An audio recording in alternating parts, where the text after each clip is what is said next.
জাহান্নামে ফেলবার পরে আল্লাহর কাছে ভীষণ আযাবে আগুনে আল্লাহর কাছে তিনটা জিনিস চাইবে। জাহান্নামী বলবে, আল্লাহ এত কষ্ট না দিয়ে আমারে মৃত্যু দিয়ে দেন। আল্লাহ বলবে, না রে বান্দা, জাহান্নামে কোনো মৃত্যু নাই। নাফরমান জাহান্নামী তখন বলবে, আল্লাহ তাইলে আমারে একটু তাখফিফ, একটু আযাব হালকা করে দেন, আমারে মাসে একটা দিন কদ্দুর বিরতি দেন, 24 ঘন্টার মধ্যে আমারে 10টা মিনিট হইলেও কদ্দুর আলগাত রাখেন, আমি আর পারছি না মাওলা। আল্লাহ তাআলা বলেন, ওয়ালা ইউখাফফাফু মিন আযাবিহা, না রে নাফরমান, 1 সেকেন্ডের জন্য জাহান্নামের আযাব কমানো হবে না।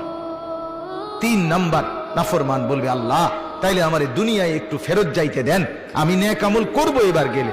আল্লাহ বলেন, যেদ্দুর হায়াত দিবে, নেক আমল করা যেত ওদ্দুর হায়াত দিয়েই তোমারে আনছি, আর ফিরবা না। কাল্লা, না না, দুনিয়ায় ফেরত যাওয়া যাবে না।